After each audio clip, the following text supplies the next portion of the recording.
اگے نہیں پتا کسی ہو کے گھر میں چلے گئے پتا کر لو.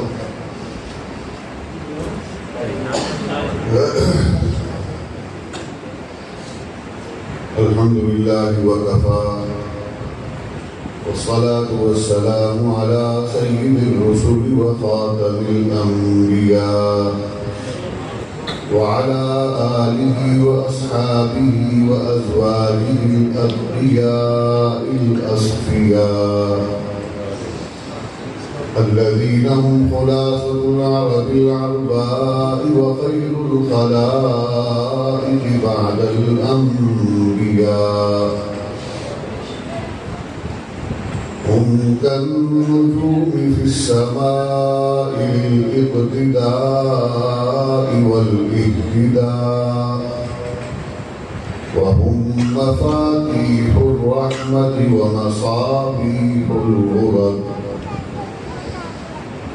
أما بعد قال الله تبارك وتعالى في القرآن الكريم أعوذ بالله من الشيطان الرجيم بسم الله الرحمن الرحيم هو الذي بعث في الأميين رسولا منهم يتلو عليهم آياته ويزكيهم ويعلمهم الكتاب والحكمة وإن كانوا من قبل لفي ضلال مبين. وقال النبي صلى الله عليه وسلم من رأى منكم منكرا فليغيره بيده فإن لم يستطع فبلسانه فإن لم يستطع فبقلبه وذلك أضعف الإيمان. صدق الله العلي العظيم وصدق رسوله النبي الكريم ونحن على ذلك لمن الشاهدين والشاكرين والحمد لله رب العالمين. اللهم أرنا الحق حقا وارزقنا اتباعه. سب حضرات کہو آمین. وأرنا الباطل باطلا وارزقنا اجتنابه. اللهم اهدنا واهد أولادنا وأولاد المسلمين. رب اشرح لي صدري ويسر لي أمري واحلل عقدة من لساني يفقهوا قولي. تمام احباب کی عبادت اور ثواب کی نیت سے شوق اور محبت سے نماز اور درود پاک تلاوت فرمائیں. اللهم صل على محمد وعلى آل محمد كما صليت على إبراهيم وعلى آل إبراهيم إنك حميد مجيد. اللهم بارك على محمد وعلى آل محمد كما باركت على إبراهيم وعلى آل إبراهيم إنك حميد مجيد. اس بات کو بہت احتیاط کرنی چاہیے، بہت احتیاط کرنی چاہیے. اللہ تعالیٰ ہمیں دین پر عمل کی توفیق عطا فرمائے. تو میرے بھائی رسول اللہ صلی اللہ علیہ وسلم کو اللہ تبارک و تعالیٰ نے خاتم النبیین بنایا اور آپ علیہ السلام نے اپنے اس منصب کا حق ادا کر دیا. ہر نبی نے اپنے منصب کا حق ادا کیا ہے اور آپ علیہ السلام نے بھی اپنے منصب کا جیسا حق بنتا تھا ویسا ادا کیا. اللہ تعالیٰ نے آپ کے ذمہ کچھ کام لگائے. آپ علیہ السلام نے 23 سال کی نبوی زندگی میں بہت غور کرنے کے بعد بھی مجھے کہیں یہ نہیں ملا کہ آپ علیہ السلام نے کوئی فلسفہ، کوئی منطق، کوئی سائنس کوئی ٹیکنالوجی، کوئی مادی فن یا علم سکھایا ہو اور بتایا ہو کہ اس کے اندر کامیابی مشکل ہے. نہ قرآن سارا ہمیں یہ بتاتا ہے، نہ نبی کی زندگی ہمیں یہ بتاتی ہے. ہمیں پتہ یہ چلتا ہے کہ رسول اللہ صلی اللہ علیہ وسلم نے ایک کتاب خود بھی پڑھی ہے اور سب انسانوں کو پڑھائی ہے، جس کتاب کو پڑھنے پڑھانے میں اللہ نے تمام کی تمام کامیابیاں پوشیدہ کر دی. اور وہ کتاب کون سی ہے؟ آپ علیہ السلام نے فرمایا خیرکم من تعلم القرآن وعلمہ. انسانیت میں اللہ نے تمام کائنات انسانی میں ایمان والوں کو اعلیٰ مقام عطا فرمایا. ایمان والوں کو نبی مخاطب فرما رہے ہیں کہ تم میں سے، تم ایمان والوں میں سے بھی اگر کوئی بہتر ہے، اعلیٰ اور اولا ہے، کون ہے؟ من تعلم القرآن وعلمہ، جو قرآن سیکھتا ہے اور قرآن سکھاتا ہے. اب قرآن سیکھنا کیسے؟ یہی قرآن ہے جس کو سیکھنے کی محنت کرنے والے بہت سے ایسے ہیں جن کے متعلق خود قرآن کہہ رہا ہے یضل بہ کثیرا ویہدی بہ کثیرا. یہ قرآن کئی سیکھنے والوں کو گمراہ بھی کر دیتا ہے، تو کئی کو ہدایت عطا فرما دیتا ہے. یہ گمراہ ہونے والے کون ہیں اور ہدایت پانے والے کون ہیں؟ اس کی شناخت کیسے ہوگی؟ پہلی بنیادی شناخت کیا؟ آپ علیہ السلام نے فرمایا کہ کامیاب کرو وہ ہوگا، کامیاب کرتا وہ ہوگا کون؟ ما انا علیہ و اصحابی، جو میرے اور میرے صحابہ کے طریقے پر. تو کیا قرآن سیکھنے اور سکھانے کے لیے بھی نبی اور صحابہ کا کوئی طریقہ ہے کہ نہیں؟ ہے نا. تو قرآن سیکھنے والا بھی وہی کامیاب ہوگا جو نبی اور نبی کے صحابہ کے طریقے پر قرآن سیکھے. جو اپنی مرضی سے، اپنی خواہش سے، اپنی طرف سے کوئی طریقہ ایجاد کر کے اختراع کر کے قرآن سیکھنے کی کوشش کرتا ہے، وہ سوائے گمراہی کے کچھ اپنے ہاتھ میں نہیں کرتا. اور جناب رسول اللہ صلی اللہ علیہ وسلم نے فرمایا کہ آپ کو میں نے قرآن سکھانے کا طریقہ بتا دیا ہے اور میں نے یہی طریقہ ساری امت کے لیے مقرر کر دیا ہے، جس کا آغاز ہوتا ہے یتلو علیہم آیاتہ ویزکیہم وَيُعَلِّمُهُمُ الْكِتَابَ وَالْحِکْمَةَ. یعنی اس کتاب کو سیکھنے کے یہ مراحل ہیں. سب سے پہلے اس کا پڑھنا سیکھو، پھر جب اس کو پڑھنا سیکھ لو گے پھر اس کے بعد یہ کتاب ہم سے تقاضے کو بڑھا دیتی ہے. اب تقاضا کیا ہے؟ پڑھا ہے تو جو پڑھا ہے اس پر عمل کرو. جب عمل کرنا ہے تو عمل کرنے کی کیفیت کیا ہونی چاہیے اللہ نے وہ بھی بتا دیا. فلا وربك لا يؤمنون حتى يحكموك فيما شجر بينهم ثم لا يجدوا في أنفسهم حرجا مما قضيت ويسلموا تسليما. دل کے نہا خانے میں، دل کی اتھا گہرائی میں اللہ کے حکم و نبی کے فیصلوں پر تمہیں گھٹن اور تکلیف نہیں ہونی چاہیے. یعنی جب سیکھنا ہے تو پھر اس یقین کے ساتھ سیکھنا ہے کہ جو اس میں حکم اور فیصلہ ہے، جو اس میں قانون ہے، وہی میرے لیے بہتر ہے.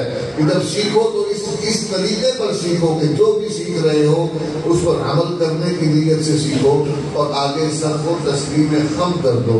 یہ سر تسلیم خم ہے جو مزاج یاد میں آئے. تو اس کیفیت کو پیدا کرنے کے لیے درمیان میں ایک مرحلہ رکھ دیا وَيُزَكِّيهِمْ، کہ ان کے دل کا تزکیہ کرو، ان کے دل کو صاف کرو، پاک کرو. دنیا کے لگ لپیٹ کو ان کے دلوں کو پاک کر دو. دنیا کی خواہشات جب دل میں ہوگی، دنیا کی خواہش جس دل میں ہو اس دل میں دین نہیں آ سکتا. دنیا کی خواہش سے کیا مراد ہے؟ اللہ تعالیٰ نے اس مادی دنیا سے میں تعلق نہیں کیا. یہ نہیں فرمایا کہ رہبانیت اختیار کرو. میں لا رہبانیت فی الاسلام، اسلام میں رہبانیت نہیں ہے. یہ نصارہ کے دور میں ہوا کرتا تھا. کہ دنیا سے دنیا اور معافیہ ذرا تعلق ہو جاؤ، جنگلوں میں چلے جاؤ. اب تو اللہ کہتا ہے میں نے تمہیں رشتے دیے ہیں، تمہیں جسمانی ضروریات لگائی ہیں. اب تو وہ دین ہے کہ جس میں اگر قربانی بھی کی گئی ہے تو ہمیں ہی اس کا نفع پہنچایا گیا. پہلے مذاہب میں تو قربانی ہوتی تھی تو ڈھیری لگا کر رکھ دی، آسمان سے روشنی آئی، اس کو کھا لیا تو قبول ہو گیا. اب اللہ کیا کہتا ہے؟ اللہ کہتا ہے میں نے حقوق رکھ دی ہیں، اسی کھالو بھی اپنی مرضی میں نہیں بدل سکتے. قربانی کرو تو جن کا میں نے حصہ رکھا ان تک حصہ پہنچاؤ. حقوق رکھ دیے، یہ ذمہ داریاں ہیں. اگر دنیا سے تعلق کرنا ہو تو دنیا کی چیزوں کے استعمال کا ضابطہ اللہ کیوں بتا رہا ہے؟ اللہ حلال حرام کی پابندی کیوں لگا رہا ہے؟ جائز ناجائز کی پابندی کیوں لگا رہا ہے؟ پاک ناپاک کی پابندی کیوں لگا رہا ہے؟ اگر دنیا سے تعلق نہیں کرنا ہے، یہ مطلوب و مقصود ہی نہیں ہے. بس یہ رہو دنیا میں لیکن رہو میری مرضی کے مطابق. وہ کہتا میں ایک موت اور زندگی بنائی ہے، یہ پیدائش سے لے کر موت تک کا جو درمیانی وقت ہے نا، اس وقت میں تم میری مرضی کے مطابق زندگی گزار لو، آخرت تمہاری مرضی کی ہو جائے گی. تبارک الذی بیدہ الملک وہو علی کل شیء قدیر الذی خلق الموت والحیاۃ لیبلوکم ایکم احسن عملا. برکت والی ہے وہ ذات کون؟ جس کے قبضہ قدرت میں، جس کے دست قدرت میں تمام بادشاہتیں. بیدہ الملک وہو علی کل شیء قدیر، وہ ہر چیز پر قدرت رکھتا ہے، جو چاہے کر دے. کوئی اس کو پوچھنے والا نہیں، کوئی گرفت کرنے والا نہیں، کوئی حساب کتاب دینے والا نہیں. کوئی اس کے ارادے، کوئی اس کے عمل اور کوئی اس کی قدرت پر کسی بھی قسم کی روک نہیں لگا سکتا. روک نہیں لگا سکتا، مداخلت نہیں کر سکتا. وہ جو چاہے کر دے، کوئی اس کو رکاوٹ نہیں ہے. وہ کہتا ہے میں نے زندگی بنائی ہے، میں نے موت بنائی ہے. یہ موت اسی زندگی کے لیے ہے، اسی زندگی کے لیے موت ہے. یہاں پر جو آیا ہے مجھے بھی یقین ہے، آپ کو بھی یقین ہے. اس بات کا تو دنیا کے اس کافر کو بھی یقین ہے کہ جو خدا کو نہیں مانتا وہ یہ مانتا ہے کہ مرنا مجھے پڑے گا. دنیا کا بدترین وہ کافر جو خدا کے وجود کا منکر ہے، موت کو مانتا ہے، موت کا انکار نہیں کرتا.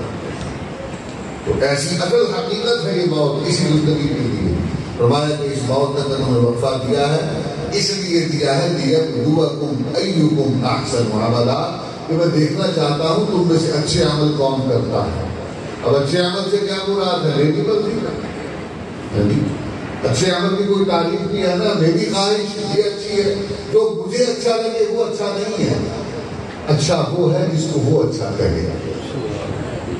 جسے میں جس کو اچھا سمجھتا ہوں، آج کا انسان پر غور کیجیے، انسان کسی اچھا سمجھتا ہے، ایک اندر نہ ایک جگہ بھی میری ہو جاتی ہے، دوسرے بھی دیر بھی بندی پیسے بھی میرے کو آ جاتا ہے. یہ دیکھو کوئی چنگی شاہ دیکھی وہ دل کرتا میرے کو لو دے. تو اگر دل کی خواہش اس کو معیار مانا جائے تو پھر دنیا میں تباہی و بربادی، فساد اور جھگڑے کے سوا کچھ نہیں بچے گا. امن کو قائم رکھنے کے لیے، امن کو بحال رکھنے کے لیے اس کے معیار کو ماننا پڑے گا، اس کے دیے ہوئے ضابطوں اور اصولوں کو ماننا پڑے گا. اس میں پابندی ہے، اسے پابند کرتی ہے. کس کا؟ لَقَدْ كَانَ لَكُمْ فِي رَسُولِ اللَّهِ أُسْوَةٌ حَسَنَةٌ. لقد كان لكم في رسول الله أسوة حسنة. اچھائی کا معیار بنا دیا کس کو؟ اس محمد کریم علیہ الصلوۃ والسلام کو میں نے تمہارے لیے زندگی گزارنے کا بہترین نمونہ بنا دیا. اور یہ نبی وہ ہے جس کی میں نے ہر عمل کی ذمہ داری اپنے آپ پر لی. میں تمہیں بتاتا ہوں یہ وہ ہستی ہے کہ تمہارے لیے اس کا وہ مقام رکھا ہے. میں نے اس کو تمہارے لیے اتنا پابند کر دیا ہے کہ یہ اپنی مرضی سے بول بھی نہیں سکتے. وَمَا يَنطِقُ عَنِ الْهَوَىٰ إِنْ هُوَ إِلَّا وَحْيٌ يُوحَىٰ. وما ينطق عن الهوى، اپنی مرضی سے نہیں بول سکتے. ان هو الا وحی یوحى، جب تک میری وحی نہ آئے. اور یہی تو فرق ہے مجھ میں اور نبی میں اور تمام انسانیت میں. اور اللہ نے کہا کہ ان سے کہیے قل انما انا بشر مثلکم یوحى الی، کہ ویسے تو بظاہر اسی وجود جیسا ہی وجود ہے، لیکن ایک بڑا عظیم فرق ہے نبی میں اور غیر نبی میں کہ نبی پر اللہ کی وحی نازل ہوتی ہے، غیر نبی پر وحی نازل یہ کوئی چھوٹا معمولی فرق نہیں ہے، عظیم فرق ہے. اس پر وحی نازل ہوتی ہے وہ اللہ کا چنیدہ ہوتا ہے، اللہ کا منتخب کرتا ہوتا ہے. کوئی آدمی اپنی محنت سے نبی بن سکتا ہے؟ وہ گانے گانے کا ایک مربی سی نا ذرا آج تک ہوئے اچھا وہ ایک مربی سی، انہیں ایک جاکوں جا پڑیا، انہوں کہتا ہے کہ تبلیغ کر دیں انہوں کہتا ہے کہ وہ مرزا صاحب چلے مرزا صاحب انہوں نے دین کی بڑی خدمت کی، محمد کریم نے دین کی بڑی خدمت کی تھی، اینی خدمت کی تھی، اللہ نے نبی بنا. کمال لے گیا جاتے سی مولوی دے حالے سی کو کوئی جانے کی ہویا کہ اگر سے بدلتے کیونکہ چنانچہ کرتا انہوں نے کہا یار گل سمجھ نہیں آئی، انہوں نے جواب دے تیری ماں مر جائے نہ تیرا پیو مر جائے گا، میں تیری ماں کی خدمت کرنا شروع کرتا ہوں، اینی خدمت کراں اشارہ بھر گا میرے تیرا پیو کہن لگ جائے مینوں منے گا.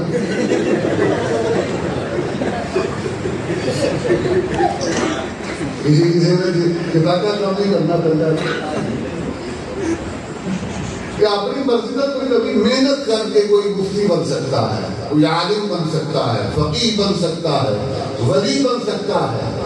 محنت کر کے کوئی دنیا کے کسی بڑے سے بڑے منصب پر بیٹھ سکتا ہے، محنت کر کے کوئی نبی نہیں بن سکتا. اس لیے کہ یہ تقاضا اور مطالبہ اس دور میں بھی کیا گیا تھا جب ابو جہل اور ابو لہب نے، ان کے ماننے والوں نے، ان کے پیروکاروں نے کہا، ان کے سرداروں نے کہا کہ مانیں گے تب یہ جو معاملہ وحی کا محمد کے ساتھ ہوتا ہے ایسے ہی ہمارے ساتھ ہوگا تب مانیں گے. اللہ نے کیا جواب دیا؟ اللہ اعلم حیث یجعل رسالتہ، کہ اللہ ہی جانتا ہے کہ اس نے کس کو رسالت عطا فرمایا. اللہ منتخب کرتے ہیں، تمام انبیاء کو اللہ نے چنا، اللہ نے مبعوث فرمایا، اور محمد رسول اللہ کو بھی اللہ نے چنا، اللہ نے مبعوث فرمایا. ایک آنے گانے کو ملکہ وکٹوریہ نے چنی، بھائی جو اللہ کے بھیجے ہوئے نبی تھے وہ تو اللہ سے مدد مانگتے رہے. یہ اگر اللہ کا بھیجا ہوا ہوتا تو اللہ سے مدد مانگتا رہے، یہ انگریز کو مدد مانگتا رہے کہ مولوی میرے دوارے ہونے میری جان چھڑاؤ. یہ چنگا مدد نبی.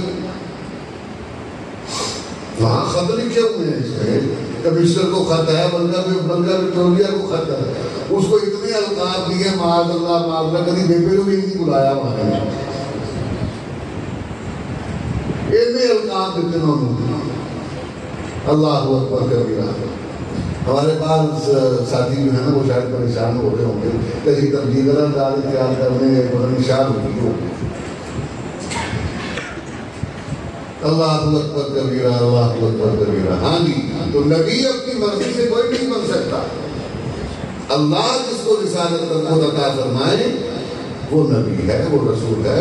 کوئی محنت کر کے کسبی چیز ہے ہی نہیں، تو وہاں بھی چیز ہے. لیکن یاد رکھو نبی بھی مقام نبوت اللہ کے ہاں اس کے درجات کی ترقی اللہ کے علم میں تو ہوتی ہے، لیکن ظاہری اسباب میں اللہ نے جتنی اس کی محنت رکھی ہے، مشقت رکھی ہے، اتنا اس کا درجہ بلند رکھا.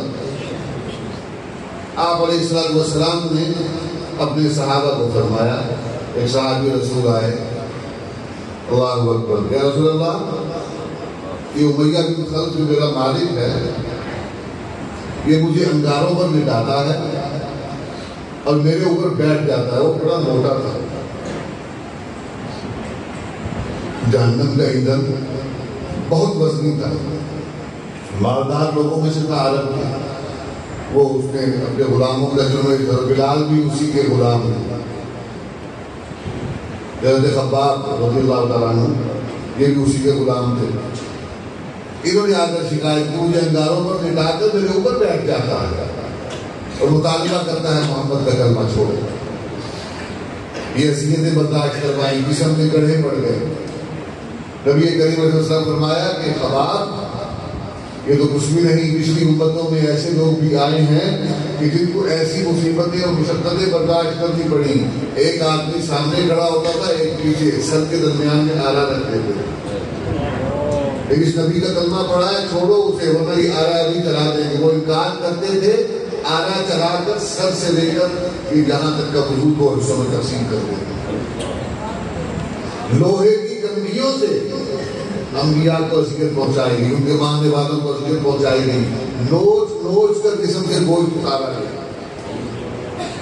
آپ نے فرمایا کہ پچھلے انبیاء پر جتنی مصیبتیں مشقتیں آئی ہیں نا, مجھ پر ایک دن طائف کا جو تھا اس کی مشقت ان سب پر بھاری. کہیں اللہ نے مقام ایسے نہیں دیا. دنیا نے وہ تمام مصیبتیں صعوبتیں برداشت کی ہیں. انہوں نے ان مصیبتوں مشقتوں کو برداشت کر کے اپنے مقام کو انہوں نے بلند کروایا ہے. اللہ نے تو بلند رکھا تھا لیکن اسباب اللہ نے یہ بنائے. تو نبی نے عمل کیا ہے اور اس عمل کی اتباع فرماتے ہیں اسوۃ حسنہ. کہ بہترین طریقہ زندگی گزارنے کا کس کا ہے؟ رسول اللہ کا. نبی نے دھوپ پھینکی ہے, نبی نے گول و براز کیا ہے, نبی نے کپڑے بدلے ہیں, نبی نے شادیاں کی ہیں, نبی نے نکاح کیے ہیں, نبی نے معاملات کیے ہیں, نبی نے گفتگو کی ہے, نبی نے زندگی کا کوئی سا عمل کیا ہے. اللہ کہتا ہے نبی کے ہر عمل کی ذمہ داری مجھ پر ہے. یہ اپنی مرضی سے نہیں کر رہا. تمہیں کہتا ہوں اس کی اطاعت کرو, کامیاب ہو جاؤ. اس لیے کہ میں جیسا انسان چاہتا ہوں اس کا نمونہ محمد کی ذات ہے. اور نبی پابند ہوتا ہے, اپنی مرضی سے کچھ بھی نہیں کرتا, پابند ہوتا ہے. اللہ نے ایک ایک عمل نبی کا پابند کیا ہے. نبی اپنی خواہش سے کچھ نہیں کرتا, بولتا نہیں, کرتا نہیں. اللہ تبارک و تعالیٰ نے نبی کریم علیہ السلام کی تمام زندگی کو بھی معیار بنایا, نمونہ بنایا, اچھائی کا نمونہ معیار بنا کے کہا اس نقش قدم پر چلو گے کامیاب ہو جاؤ. تو آپ علیہ السلام نے کوئی يعلمهم الکتاب, یہ کتاب بھی 23 برس میں سکھائی ہے اور سیکھی ہے. اللہ نے خود سکھائی, آپ نے سیکھی, اور آپ نے پھر آگے صحابہ کو سکھایا. 23 سال کا عرصہ لگا. کتنا عرصہ؟ 23 سال. اس 23 سال میں کوئی مائی کا لال نہیں ثابت کر سکتا کہ سوائے قرآن کے نبی نے کچھ اور سکھایا قرآن, سوائے قرآن. یہی تو کہا ہمارے بزرگوں میں سے کہیں گے ایک قرآن ہے جہاں بھر کے مسائل کا علاج, سب سوالات کے حل اس کے جوابوں میں ملے ہیں. ہاں, جس طرح وہ کسی نے تعبیر کیا کہ ہر مشکل دا اس حل دسیا تے سب نو جیون دا بل دسیا. یہ محمد کریم ہے, یہ قرآن ہے, اللہ کا کلام ہے, اور ایسی کتاب کہ جس کو اللہ نے اب تمام انسانیت کی رہنما بنایا ہے. جب نبی تشریف لائے تو قرآن میں اللہ نے کہلوایا کہ کہیے قل یا ایھا الناس انی رسول اللہ الیکم جمیعا. شرق و غرب شمال جنوب کے تمام انسانوں, آدم زادوں, میں تمہارے سارے واسطے اللہ کا پیغمبر بن کے آیا ہوں. میں ہدایت کا نمونہ بن کے آیا ہوں. مرجع ہدایت, مصدر ہدایت, منبع ہدایت, مرکز مستو ہدایت محمد الرسول اللہ صلی اللہ علیہ وسلم. اور ختم نبوت کا مطلب کیا ہے؟ ختم نبوت کا مطلب ہے کہ آپ کے بعد اب دنیا کے تمام معاملات میں میں کسی کو رہنما نہیں مانتا. اب رہنما صرف آپ ہیں. باقیوں کو رہنما تب مانا جب انہوں نے نبی کی اطاعت کی. اللہ نے صحابہ کو ایمان کا معیار کیوں بنایا؟ وَإِنْ آمَنُوا بِمِثْلِ مَا آمَنْتُمْ بِهِ فَقَدِ اهْتَدَوْا کہ ان جیسا ایمان لے کر آؤ تمہیں ہدایت مل جائے گی۔ انہوں نے نبی کے ساتھ تعلق قائم کر کے بتایا کہ ایسا تعلق ہوگا تو ہدایت ملے گی۔ صحابی رسول تمام اصحاب نبی سے بڑی محبت کرتے تھے۔ مشکات شریف میں ایک روایت آتی ہے خالد بیہقی کے حوالے سے کہ جناب رسول اللہ صلی اللہ علیہ وسلم وضو بنا رہے تھے۔ آپ وضو بنا رہے تھے تو آپ کے جسم کو جو پانی لگ کر گر رہا تھا نا نیچے، اس مستعمل پانی، گرتے پانی کو صحابہ بڑھ بڑھ کر لے رہے تھے اور جسم پر بن رہے تھے۔ نبی کریم علیہ السلام نے پوچھا کہ یہ تم ایسا کیوں کر رہے ہو؟ یا رسول اللہ اور اس کے رسول کی محبت میں ایسا کر رہے ہیں اور کوئی وجہ نہیں ہے۔ آپ علیہ السلام نے کیا فرمایا؟ سنیے، دل و دماغ کو کھول کر، ہوش میں رہ کر، بیدار ہو کے، چار چول چوکس ہو کے کانوں کو کھول کر سنو نبی کیا فرما رہے ہیں۔ کہتے ہیں کہ تمہاری محبت اس کا تقاضا تب پورا ہوگا، اس کا حق تب ادا ہوگا جب تم پڑوسیوں کے حقوق ادا کرو گے، سچ بولو گے، امانتوں کو پورا پورا پہنچاؤ گے، تمہاری محبت کا تقاضا تب پورا ہوگا۔ سمجھ آ رہی ہے کہ پہلی بھی گئی ہے؟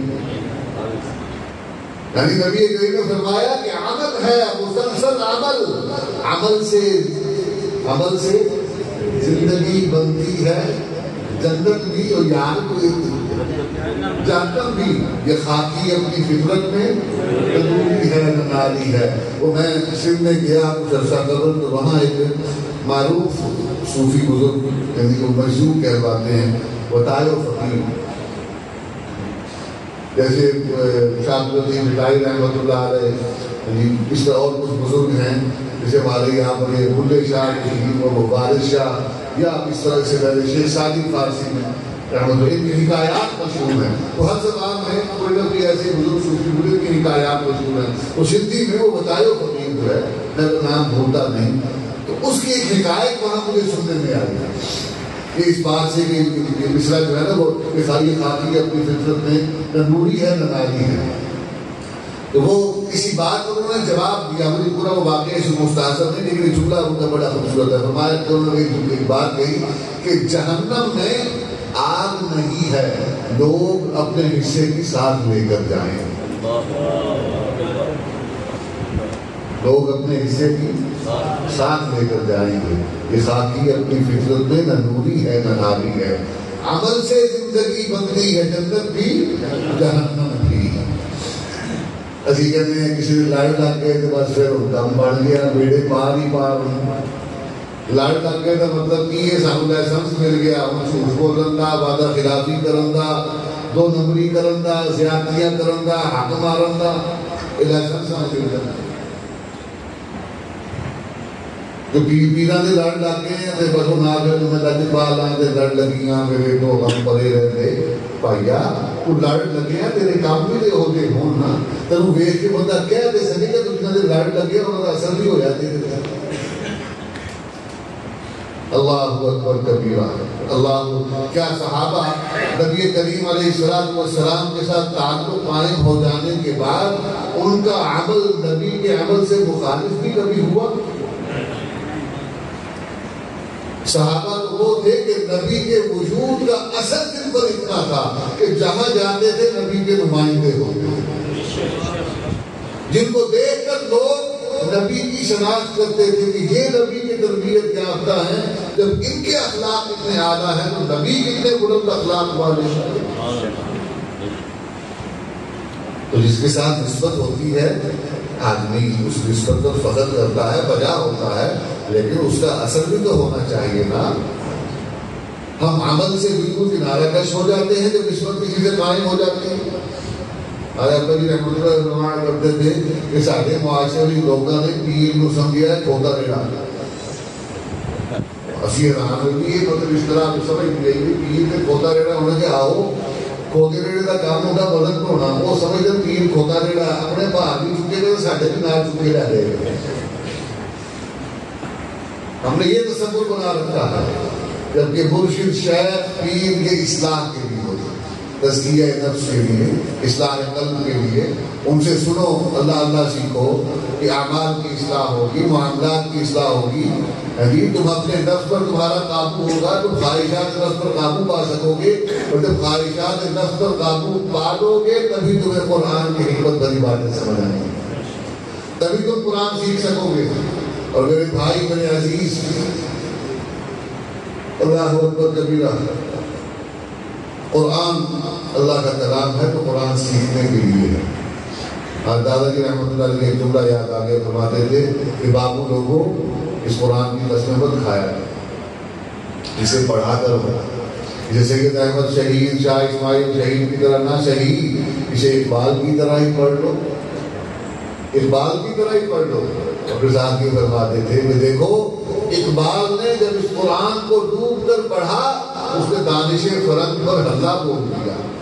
جس مغرب کی تہذیب کا پرگوٹا اور پردادا تھا کبھی اقبال جب اس نے قرآن سے تعلق قائم کیا تو کہہ اٹھا کہ عذاب دانش حاضر سے باخبر ہوں میں کہ اس آگ میں ڈالا گیا ہوں مثل خلیل. اس نے کہا کہ اس مغرب کی جو اس وقت کی دانش حاضر ہے یہ جدید فلسفہ ہے یہ سائنس ہے اس کے عذاب سے میں واقف ہوں میں خود اس بندر میں اترا ہوں. لیکن جس طرح اللہ نے ابراہیم کو نمرود کی آگ سے بچا لیا تھا دانش حاضر کے عذاب میں اس نے مجھے بھی ویسے ہی بچا دیا.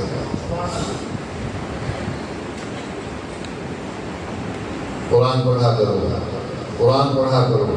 قرآن صرف برکت والی کتاب نہیں ہے یہ نبی کی جملہ اللہ نے کہنے کی توفیق عطا فرمائی ہے. میں دہراتا ہوں اکثر کہ قرآن نبی کی سیرت ہے.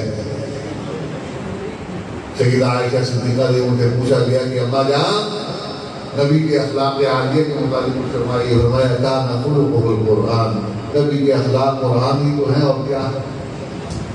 میں نے اس پر کہ اللہ نے دل میں بات ڈالی کہ دیکھیے قرآن نبی کی سیرت ہے.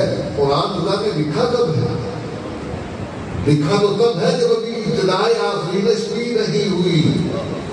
لکھ کر اللہ نے محفوظ کیا لوح محفوظ میں کہ جب وقت آئے گا میں اپنے نبی کو بھیجوں گا خاتم الانبیاء کو بھیجوں گا تو جس کو بھیجنا ہے اس کے ایک ایک عمل کو اللہ نے لکھ کر پہلے محفوظ کر دیا. پہلے محفوظ کی حفاظت کا بندوبست کیا اور اس کے حضور سے لے کر اس کے آخری زمانے تک باقی رہنے کا اللہ فرماتے ہیں اِنَّا نَحْنُ نَزَّلْنَا الذِّكْرَ وَإِنَّا لَهُ لَحَافِظُونَ کہ اس کو نازل کرنے کی ذمہ داری بھی ہم پر اور جیسے اس کے نزول کی حفاظت وہ آسمان سے لے کر زمین تک لوح محفوظ سے پہلے آسمان تک پہلے آسمان سے لے کر سینہ نبوت تک اور سینہ نبوت سے سینہ صحابہ تک اور سینہ صحابہ سے قیامت تک اللہ فرماتا ہے ایک ایک مرحلے ایک ایک قدم پر اس کی حفاظت کی ذمہ داری ہم پر اس کی حفاظت کی ذمہ داری کہ نبی کی اتنی محفوظ دنیا میں بہت سے لوگوں نے لکھا لیکن اتنی محفوظ سیرت تمہیں کہیں ملے تو تم صرف برکت کی کتاب سمجھ کے پڑھتے ہو تھی صرف چمی جاتے ہو چکی جاتے ہو کاری کے رکھے اونچا کر کے بالکل اچھی بات ہے رکھنا چاہیے. ہم قرآن پڑھتے ہیں جس وقت ہمیں ضرورت محسوس ہوتی ہے پریشانی آئی مصیبت آئی قرآن کر دو قرآن پڑھو مصیبتیں دور ہوں گی بالکل مصیبتیں دور ہوں گی. قرآن پڑھو پڑھ کے دام کرو شفا ہوتی ہے بالکل شفا ہوتی ہے. قرآن کا تعلیم بڑھا کے کالج پاؤ یا باندھ بنو حفاظت ہوئے گی فضل ہوئے گا بالکل ہوتا ہے انکار نہیں لیکن قرآن ان مقاصد کے لیے نازل نہیں ہے. اللہ نے کیا فرمایا کہ میں نے میرے سونے میں نے آپ کو بھیجا ہے تو آپ ان کو قرآن پڑھنا سکھائیے قرآن کا نظام تزکیہ نافذ کیجیے قرآن کی حکم و حکمت بھری باتیں ان کو سکھائیے اور اس چیز پر عمل کرنے کا طریقہ بتائیے. اور فرمایا کہ اس سے پہلے یہ قوم وَإِن كَانُوا مِن قَبْلُ لَفِي ضَلَالٍ مُبِينٍ اس سے پہلے یہ قوم ساری کی ساری جہالت میں تھی. قرآن ملا ہے تو اللہ نے ان کو اس جہالت سے نجات عطا فرمائی. گمراہی جہالت ہی ہوتی ہے، جہالت ہی ہوتی ہے گمراہی. تو گمراہی سے بچنا ہے تو جہالت سے بچو، جہالت سے بچنا ہے تو علم حاصل کرو، اور علم حاصل کرنا ہے تو تم کیا پڑھو گے؟ A B C D E F G. ای کا علم ہے باہر کی علم حاصل کر رہے ہیں. یہ A B C D E F G علم نہیں ہے، علم ہے اقرأ باسم ربک الذی خلق. یہ علم ہے. اس علم کو پڑھنے سے جہالت دور ہوگی، گمراہی سے نجات ملے گی. آخری بات حدیث مبارکہ پڑھی تھی، من رأى منکم منکرا فلیغیرہ بیدہ فإن لم یستطع فبلسانہ فإن لم یستطع فبقلبہ وذلک اضعف الایمان. اس کی روشنی میں ایک بات عرض کرنا چاہتا ہوں. ہم سمجھتے ہیں کہ شاید ہمارے معاشرے میں ایسے لوگ دین کے حوالے سے تھوڑی سی سخت روش اختیار کرتے ہیں، برائی کے خلاف مزاحمت کرتے ہیں، کہ شاید حکمت و بصیرت و مصلحت سے عاری لوگ ہوتے ہیں. جبکہ حقیقت یہ ہے کہ دین کے معاملے میں، اللہ کے امر کے معاملے میں غضب کا ہونا، غصے کا ہونا، یہ اللہ کا مطلوب عمل ہے. تو سمجھ آ رہی ہے؟ یعنی دین کے معاملے میں کوئی آپ کی برائی ہوتے دیکھتا ہے، برداشت کر جاتا ہے، تو بے غیرتی ہے، تیوسی ہے. فرمایا کیا کہ قوت رکھتے ہو، طاقت ہے، غیرت ہے، جرأت ہے، تو ہاتھ سے روکو. نہیں کر سکتے تو زبان کا استعمال کرو. یہ بھی نہیں کر سکتے تو دل پر تو تمہارا قبضہ ہے نا. دل میں تو برا جانو، کم از کم تمہارے انداز سے تو پتہ لگے کہ برا محسوس ہو رہا ہے. تو کہتے ہو کہ برادری میں کی پریشانی ہے کہ اماں گھر میں بات کروں گا، ہاتھ سے روکنے کی کوشش کروں گا تو جھگڑا ہوگا، چلو ٹھیک ہے. زبان سے کہوں گا تو فساد ہونے کا خطرہ ہے، چلو ٹھیک ہے. لیکن پھر تم اس برائی کا حصہ بھی بن جاتے ہو، خاموشی میں رہتے رہتے ہو. تمہارے انداز سے، تمہارے چہرے سے، تمہارے دل کے جذبات کا پتہ نہیں چلتا. کوئی آدمی اگر دل میں برا نہیں جانتا تو اس کو اپنے ایمان کی فکر کرنی چاہیے. تو اس طرح ختم نبوت کا معاملہ ہے، نبی کی ناموس کا معاملہ ہے، اصحاب محمد کی ناموس کا، ازواج محمد کی ناموس کا، اہل بیت محمد کی ناموس کا. اور آپ کے دشمنوں کے ساتھ معاملہ، ان کے ساتھ ہمارا رشتہ ناتا، ان کے ساتھ ہمارا تعلق، اگر ہم ان کو دائرہ اسلام میں داخل نہیں کر سکتے، اگر ہم ان کے ساتھ اپنے تعلقات کو پھر بھی باقی رکھتے ہیں اور اپنے دل کو دل تسلیاں دیتے ہیں کہ کوئی گل نہیں، خیر ہے، ٹھیک ہے، اور اس کا نتیجہ یہ ہو سکتا ہے کہ جب ہم ان کے ساتھ تعاون کرتے رہیں، ان کے ساتھ ملتے رہیں، ان کے ساتھ اٹھتے بیٹھتے رہیں، تو پھر ہمارے دل سے ان کی جو اس برائی اور بدعقیدگی کے خلاف جو نفرت ہے وہ اگر زائل ہو گئی تو حدیث مبارکہ کی روشنی میں تم ایمان سے خارج ہو جاؤ گے. کوئی آدمی کسی برائی کی نفرت اگر دل میں محسوس نہیں کرتا تو اس کو اپنے ایمان کی تجدید کرنی چاہیے. کوئی آدمی اگر بروں کے ساتھ بیٹھتا رہے گا تو اس کے ایمان خطرے میں ہے. اس لیے کہ جب برائی مسلسل انسان اس ماحول کا حصہ بنتا ہے تو برائی پھر دل سے آہستہ آہستہ نکلتی چلی جاتی ہے، برائی کی نفرت دل سے ظاہر ہو جاتی ہے، پھر انسان برائی کا خوگر ہو جاتا ہے، برائی کا عادی ہو جاتا ہے. تو اسی لیے بزرگوں نے یہی فرمایا کہ ایسے لوگوں سے قطع تعلق کر لیا جائے کہ جو دن سے ہم مل کر ان کو دعوت دینے کے بعد سوال کرتے ہیں ہمارے ساتھی، یعنی اگر کسی کو دعوت دینے کی غرض سے ملا جائے، اس کے ساتھ تعلق قائم رکھا جائے، تو بھائی اس میں ایسی بات ہے کہ اگر تم کسی ایسے کے ساتھ تعلق قائم کرتے ہو، کسی ایسے کے ساتھ اٹھتے بیٹھتے ہو، چاہے تمہاری نیت اچھی کیوں نہیں ہے، لیکن اس بات کی کوئی ضمانت بھی نہیں ہے کہ تم اس سے متاثر ہوگے یا وہ تم سے متاثر ہوگے. وہ لوگ تو کام کر رہے ہیں، وہ کتنے محتاط ہیں. میں 2 واقعہ سنا کر بات ختم کرتا ہوں. مولانا الیاس رحمۃ اللہ علیہ، نام سنا ہوں، یہ مذہبی تعلق نہیں کرواؤں گا. مولانا الیاس رحمۃ اللہ علیہ انہوں نے احیاء سنت کا مشن شروع کیا، یعنی مسلمانوں میں جو دین سے دوری پیدا ہو چکی تھی اس کو زندہ کرنے کے لیے انہوں نے محنت شروع کی، دعوت و تبلیغ کا کام شروع کیا. تو جب وہ ان لوگوں میں جا کر محنت کرتے پھر کچھ عرصہ واپس آ کر خاندانی ماحول میں گزارتے اور اپنے آپ کو اس برائی کے ماحول میں رہ کر ان کو محسوس ہوتا تھا کہ میرا ایمان کچھ تھوڑا سا آلودہ ہو گیا ہے، وہ اس کی صفائی کرتے، جب محسوس کرتے کہ اب میں دوبارہ تر و تازہ ہو گیا ہوں ایمانی اعتبار سے، پھر میدان میں نکل گیا۔ یعنی کتنی احتیاط تھی ان لوگوں کے ہاں، ایسے لوگوں کو بھی احتیاط کی ضرورت ہے جنہوں نے اللہ کی رضا کے لیے اس کو میدان کا انتخاب کیا۔ اب دوسرا پہلو یہ دیکھ لیجیے، ختم نبوت کے عنوان پر کام کرنے والے بہت سے علماء میں سے ایک آدمی بھی نام اس وقت یاد نہیں، واقعہ بڑا تھا، فرماتے ہیں کہ میں نے مرزا غلام قادیانی کی کتابیں پڑھنی شروع کی، اور یقیناً اس نیت سے پڑھنی شروع کی کہ اس میں سے اس کا رد تلاش کیا جائے، اس کو گرفت کی جا سکے۔ اسے متاثر ہونے کو نہیں پڑھ رہے تھے، کہ کہتے ہیں کہ میں اس نے مطالعہ کرنا شروع کیا تو کچھ وقت کے بعد مجھے احساس ہوا کہ میرا دل تعلیم ہونا شروع ہو گیا۔ پہلے مطالعہ چھوڑا، فوراً اٹھ کر غسل کیا، استغفار کی، نفل پڑھے، اللہ سے دعائیں مانگی، جب حالت بحال ہوئی پھر دوبارہ مطالعہ شروع کیا، کچھ دیر بعد پھر وہی کیفیت تعلیم ہونا شروع ہو گئی۔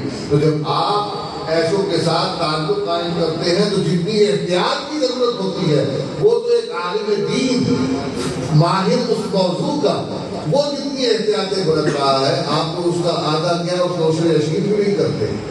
تو آپ کو اپنے ایمان کی فکر کرنی چاہیے اور دوسرے کے ایمان سے پہلے، کیونکہ جب آپ اس طرف جاتے ہیں چاہے نیک نیتی سے جائیں، شیطان آپ کو اس طرف کھینچنے کی پوری کوشش کرے گا، پوری کوشش کرے گا۔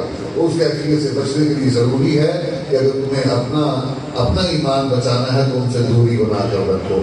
اس میدان میں کام کرنے کے لیے لوگ موجود ہیں، الحمدللہ ہماری جماعت ہمارے ساتھی کام کر رہے ہیں، یہ بھائی ہمارے یہاں کے شبان کے ساتھی ہیں جو پاکستان بھر میں ان کا نظام جب چل رہا ہے شبان ختم نبوت کا، اس میدان میں یہ کام کر رہے ہیں، ختم نبوت والے کام کر رہے ہیں، انٹرنیشنل ختم نبوت والے کام کر رہے ہیں، اور بہت سی ہماری تنظیمیں مختلف مساجد کی مقاصد فکر کی اس میدان میں کام کر رہی ہے۔ جو کام کر رہے ہیں نا، جو اس شعبے کے لوگ ہیں، ان کے ساتھ رابطہ کیا کریں، ان کو کہا کریں از خود کوئی عمل نہ کرے۔ نوجوان خاص طور پہ کہ نوجوانوں کا سوال ہوتا ہے کیونکہ وہ دنیا کے ماحول میں جاتے ہیں، یونیورسٹیوں میں، کالجوں میں کاروباری لین دین شراکتیں ہوتی ہیں، وہاں کیا ہوتا ہے، لوگ پوچھتے ہیں مولوی سے گنجائش نکلوانا چاہتے ہیں، کیونکہ وہ ہے تو جو ہے بدعقیدہ ہے تو وہ قادیانی، لیکن بہن کے اندر سے مصروف، چونکہ ہم نے جانا ہوتا ہے، وہاں اٹھنا بیٹھنا ہوتا ہے، ملنا جلنا ہوتا ہے، تو ہمیں ہمارے ملنے جلنے سے، ساتھ بیٹھنے سے، کھانا پینا کرنے سے کوئی نقصان تو نہیں ہوگا نا، اور ساتھ ساتھ ہم اس کو کی بات بھی کرتے رہتے ہیں، کیونکہ آپ گنجائش مانگ رہے ہوتے ہیں مولوی سے کہ مولوی آپ کو اجازت دے دے۔ تو میرے بھائی، میرے عزیز، ایسے نوجوانوں سے گزارش ہے کہ اگر کہیں ضرورت پیش آتی بھی ہے تو ضرورت سے زیادہ ان کے ساتھ تعلقات مت بنائیں، ایک حد رکھیں، جہاں ضروری آپ کی ضرورت کاروباری تعلق ہے، جہاں کاروباری معاملہ ختم ہوا واپس آ جائیں، ملازمت کا تعلق ہے، جب آپ کی وہ دورانیہ ختم ہوتا ہے واپس آ جائیں، اپنے آپ کو محدود رکھیں۔ اس دور میں سب سے زیادہ حملے آپ کے ایمان پر ہو رہے ہیں۔ وقت نہیں میں تفصیلات میں جا سکوں، بہت سی باتیں کرنا چاہتا تھا، بس یہی بات یاد رکھیں، جہاں برائی ہو، برے کے خلاف نفرت کا دل میں ہونا، برائی کے خلاف نفرت کا دل میں ہونا، غصہ ہونا، اس کا اظہار ہونا، یہ ایمان کی علامت ہے، ایمان کی علامت ہے۔ اپنے دل میں محسوس کرو، خود سے سوال کرو، احتساب کرو اپنا۔ رات کو بستر پر لیٹتے ہو تو لیٹ کر آنکھیں بند کر کے غور کیا کرو کہ دل میں اس وقت کس کی محبت کتنی ہے اور برائی کے خلاف نفرت کتنی ہے۔ اگر تمہارے دل میں برائی کو قبول کرنے کا مادہ پیدا ہو گیا، ہمارے گھروں میں آج سے دو دہائیاں قبل، 3 دہائیاں قبل بچیوں کو جو لباس پہنانے کا تصور بھی نہیں کیا جاتا تھا، آج ہمارے گھروں میں ہماری بچیاں بچپن سے اس لباس کے عادی ہو چکی ہوتی، کہیں یونیفارم کے نام پر، کہیں ہم مطلب کہ فیشن کے نام پر، کہیں ہم کلچر کے نام پر جو کچھ اپنی بچوں کو پہناتے ہیں، جو کچھ ان کے ساتھ معاملہ کرتے ہیں، یہ چیزیں آہستہ آہستہ ہمارے ذہنوں سے برائی کو ختم کر رہی ہیں۔ میں ایک سادہ کی مثال دیتا ہوں۔ آج جہاں پر مطلب جتنے بھی نوجوان بولیں گے، آپ کا علاقہ میرا خیال میں اس کے مطلب ذمہ دارہ ہے، کاشتکاری کا علاقہ زیادہ ہے، ایسے ہی ہے. کسی چک میں چلے جائیں، کسی بستی میں چلے جائیں، آپ کو 3 نسلیں آج بھی مل سکتی ہیں، یعنی کہ نوجوان، اس کے ابا اور اس کا دادا. آپ ان تینوں کو ایک ہی چارپائی پر بٹھائیں اور تینوں کے لباس پر غور کریں، آپ کو 3 الگ تہذیبیں نظر آئیں گے، 3 الگ ادوار کے نمائندے نظر آئیں گے. وہ بڑا جو تھا اس کے علم میں کمی ہو سکتی ہے، وہ بظاہر جاہل ہو سکتا ہے، لیکن اس کے اندر روایت موجود ہے، اقدار موجود ہیں، شرم، حیا، عفت، غیرت، یہ تمام چیزیں اس میں موجود ہیں. اس سے اگلی نسل میں پڑھ لکھ گئے، پڑھ لکھ تو گئے ہیں لیکن آہستہ آہستہ برائی کی نفرت ان سے نکلتی ہے. تیسری نسل بالکل ہی وہ جس کے مال پر پڑھ رہے ہیں وہ اسی کی تہذیب کو اچھا نہیں سمجھتے. دادے نے جو حکم بنی ہے ایک اچھے بات نہیں کرتا ہے. یہ کیا ہوا ہے؟ اس طرح رفتہ رفتہ برائی ہمارے معاشرے سے اس کی نفرت ختم ہو گئی، ڈر آئی ہمارے اندر، اچھائی گئی، برائی آ گئی. ہمیں اس پر غور کرنے کی ضرورت ہے. اس کے اسباب کیا ہیں؟ یہی اسباب ہیں، تعلقات، معاملات. اس کو کس حد تک رکھنا ہے؟ ہم یہ حدود نہیں قائم کر سکے، نوجوانوں کی تربیت نہیں کر سکے، ان کو سمجھا نہیں سکے ہم اب تک. تو اس پر ہمیں محنت کرنے کی ضرورت ہے، اور اس سے بنیادی محنت یہی ہے کہ اپنے آپ کو محتاج کرو. نوجوانوں اپنے آپ کو محتاج کرو، اپنے ایمان کی فکر کرو، اپنے ایمان کی فکر کرنا تھا، اپنے ایمان کی فکر کرنا. تمہیں تمہارے سے دوسروں کے متعلق اس طرح نہیں پوچھا جائے گا. تم اپنے دائرے، اپنی وسعت کے مطابق جواب دے ہوگے. تم اسی کے پابند ہو، اللہ نے تمہیں اسی کا مکلف بنایا ہے جس کی تمہیں قوت دی ہے. جو تمہاری قوت سے باہر اس کے تم مکلف نہیں ہو. اللہ تعالیٰ میرا اور آپ کا ہم سب کا حامی و ناصر ہو. العالمین نے جو کچھ ٹوٹا پھوٹا بیان کرنے کی توفیق عطا فرمائی، اللہ ہمیں اس پر عمل کرنے کی توفیق عطا فرمائی. العالمین ہم سب کا آنا، بیٹھنا، سننا، سنانا قبول و منظور فرمائے. ہمارے اس محفل میں جتنے بھی خطباء واعظین آئے، جتنے بھی مقررین آئے، انہوں نے اپنے اپنے عنوانات پر جو بھی گفتگو فرمائی، اللہ ان تمام کا کہا ہوا قبول فرمائے. ہمیں اللہ سمجھ کر عمل کرنے کی توفیق عطا فرمائے. تو اللہ العالمین نے جو کچھ بھی بیان کر بیان دو کر بیان کرنے کی توفیق عطا فرمائی. اللہ تعالیٰ ہمیں اس پر عمل کی توفیق عطا فرمائے. جو اچھی باتیں ہو گئی اللہ قبول فرما، اور جو کچھ باتیں غلط ہوئی، خطا سے ہوئی، اللہ معاف فرما، مغفر نہ فرما. العالمین ہمیں زندگی میں جناب رسول اللہ صلی اللہ علیہ وسلم کی سچی محبت و اطاعت نصیب فرمائے. آپ علیہ السلام کے تذکرے یوں ہی ہوتے رہیں، اور ان تذکروں کے ہونے پر اللہ کا شکر ادا کیا جائے.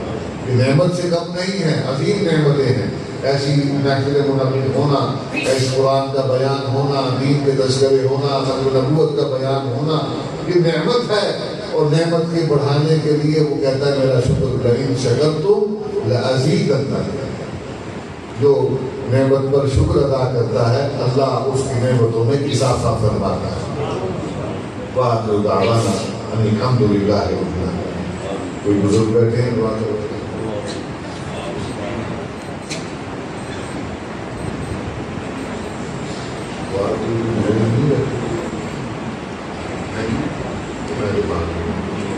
دو